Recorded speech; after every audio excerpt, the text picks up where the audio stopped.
The All Elite Wrestling Draft is back, and we are speculating where the recent WWE releases end up. On today's episode, we're putting on the big board Mickie James. Mickie James, obviously considered one of the best women's wrestlers we've ever seen. Seeing her in WWE, on really their growth in the women's division with her storyline with Trish Stratus. She was there during Impact Wrestling's rise of the Knockouts division. She came back to WWE. Wasn't exactly the best run. She did have a little bit of an upstart with Alexa Bliss, but unfortunately went nowhere. She did get injured a couple of times, but she would be a great asset for AEW's women's division. Not just in-ring wise, but she could provide so much for those young women wrestlers. Yeah, and she would, and I think that she'd be really. Could she be an on-air talent? Of course she can, because she's a recognizable name. But at the same time, I mean, let's just be honest, they can't sign everybody from WWE. Now, does the women's division need a lot of help?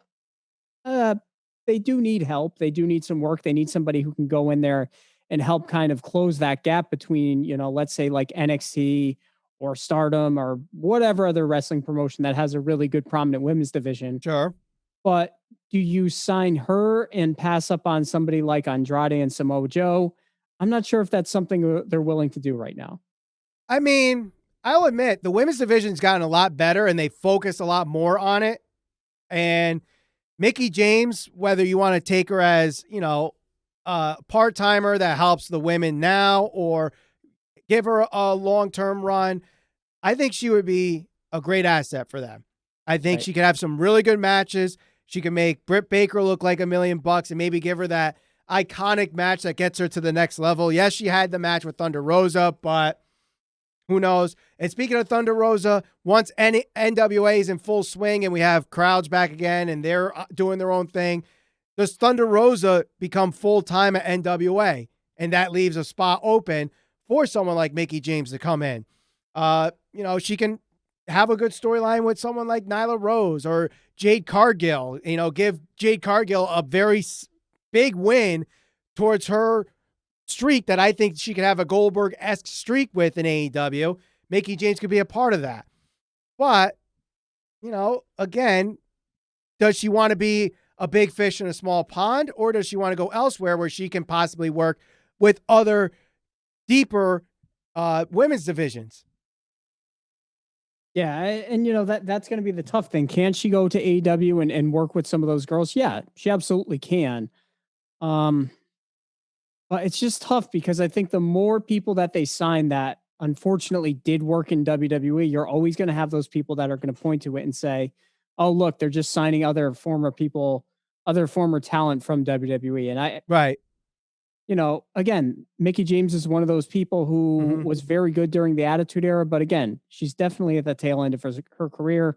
I'd rather see I'd rather see AEW focus on their younger talent. Right. Okay, I definitely see that. But if she doesn't go to AEW, where do you see her fitting then? I think this would actually be very awesome. Now we have all these power couples in wrestling: Cody and Brandy, Triple H and Stephanie. For a little bit, there was Bea Priestley and Will Ospreay before Ospreay gave her the Os cutter, and now she's out of New Japan Pro Wrestling now. But Nick Aldis and Mickie James, the new power couple in NWA. Yeah, and that might work too, because with wrestling now, I mean, there's a lot of eyeballs on a lot of different promotions. So it's not like just you have to choose between watching WWE and watching Impact or TNA back in the day. So she could technically go to NWA and have a really good run and, use her name there where people will still watch. So that could work. And not only that, the women's division in NWA is very, very slim right now. And it's Thunder Rosa and Camille Brickhouse. And that's really it. I mean, they do bring in people from here and there, but no recognizable names in NWA right now. Mickie James goes in there, and then that's a huge name. Put her in the women's championship picture instantly. You got Serena Deeb with the NWA Women's Championship right now. I'm assuming she'll eventually drop it, so it goes back to NWA full time. Mickie James, I think, would be maybe the person that takes the title off of her if she ends up there on July 14th. Who knows? But do you see anywhere else that she could go besides NWA? Off the top of my, I mean, yeah, she could go back to Impact, but why do it? Why do it now? A lot of good combinations there. Deonna Purrazzo, Jordan Grace. That's just a couple names right there. Why not? Why not? Sue Young is another one. A lot of good combinations there. I think the tough thing would be this, like you're going even for like Samoa Joe as an example, like could they go back to Impact? Yeah, they can. But I mean, I think when both of them were in Impact, it was at a much higher level. Like they were performing at a much higher level. And because they were there, they helped kind of elevate the company. I think right now, Impact is more or less at kind of like a low point. I think most people would agree with that. So why go back to a company that you're going to essentially help rebuild? Well, at the tail end of their career, they might be at that point where they're trying to help the younger wrestlers get better. You know, like we see, you know, in rebuilding teams in sports where the aging veteran is there to help the new quarterback or the new uprising star in baseball or something like that. But they're still on the roster and they still could provide some value on the field. So I think that's kind of the role they could have here, regardless of where they go. But when you think about it, where do you think Mickie James ends up?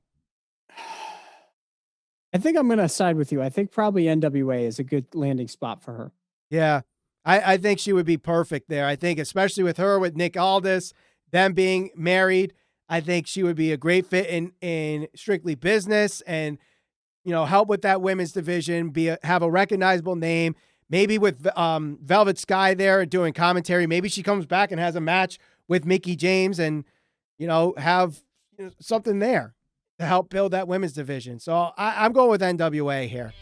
Where does Andrade go in the All Elite Wrestling Draft? Click the thumbnail on the screen right now to check out that conversation. Subscribe, hit that bell for notifications, and we'll see you on the next episode of the Squared Circle Psychobabble.